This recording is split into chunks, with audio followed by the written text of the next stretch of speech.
स्वानुभूतीचा अनुभव घेत माऊलींची पालखी आज खंडेरायाचा निरोप घेऊन वाल्हेत विसावणार आहे, तर तुकोबाराय उंडवडीत विसावणार आहेत.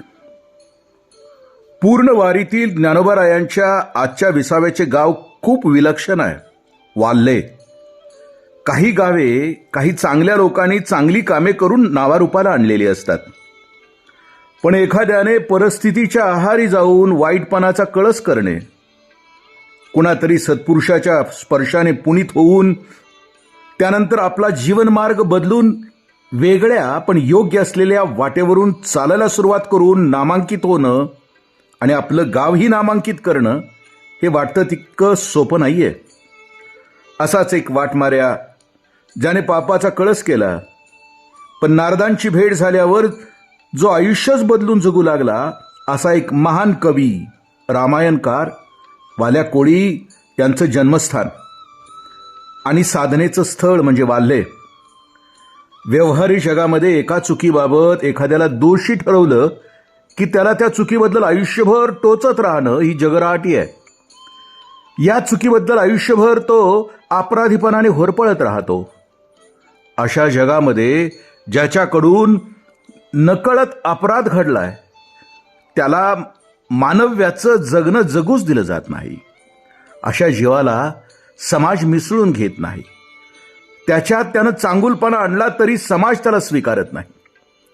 जीवनातील अशा अनंत प्रश्नांना प्रेम, सहानुभूती आणि मानव्य याचे उत्तर देणारा एक वारकरी संप्रदाय आहे. वारीच्या मार्गातील वाल्हे हे वाल्याकोळ्याचं गाव. इथल्या डोंगरामध्ये जिथं वाल्या वाटमारी करून माणसाचे खून करायचा, एक माणूस मारला की आपल्या जवळील एक खडा जवळील रांजणात टाकायचा.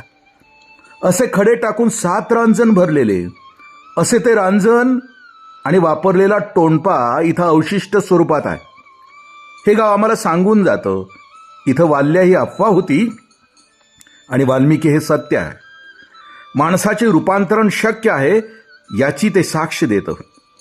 परमार्थ हा समाजातील शहाण्या लोकांनीच करावा अशी ठाम समजूत असलेल्या या रूढीला या संप्रदायाने क्रांती केली आणि हाकारून सांगितलं, या रे लहान थोर, याती भलती नारी नर. नेनिवेत भरकटलेल्या गतायुष्याची कोणतीच बोचरी आठवण वर्तमानात अजिबात जोपासायची नाही. यासाठी माऊली म्हणतात, नेनिजे गतायुष्ये लज्जा जेवी. अशा भरकटलेल्यांच्यासाठी गतायुष्याची कोणतीच बोचरी आठवण वर्तमान अजिबात जोपासायची नाही. तुकोबाराय सुद्धा असं म्हणतात, हरपल्याची नका चित्ती धरू खंती वायाची. पावले ते म्हणा देवा सहज सेवा या नावे.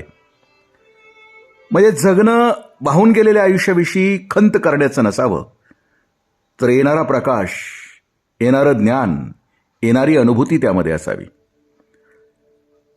नारदांच्या झालेल्या बोधामुळे वाल्याचा वाल्मिकी होतो, दिव्य कवी होतो. शतकोटी रामायण ते लिहितात. तुकोबाराय त्यांच्याविषयी म्हणतात, कोळ्याची कीर्ती वाढली गहन, केले रामायण रामाधी. एवढा मोठा अधिकार वाल्मिकींना प्राप्त झाला. या वाल्ह्याच्या भूमीत आल्यावर कुणालाही कमी ल लेखता निव्वळ आणि निव्वळ मानव्याची जोपासना आणि संवर्धन करण्याचं बळ मिळतं ते इथंच. नाही पुण्याची मोजणी, नाही पापाची टोचणी, जिने गंगाओघाचे पाणी. ही एक जीवनधारा आहे. याच्यामध्ये बोच नको, याच्यामध्ये आणखीन कोणतीही गोष्ट नको, पश्चाताप नको. नवीन येणाऱ्या जीवनाचा स्वीकार आणि उजळून जाणं, हेच तर वारकरी संप्रदाय आम्हाला सांगतो. वाहत रहा. रामकृष्ण हरी, पुंडलिक वरदे हरी. जय हो, मंगल हो.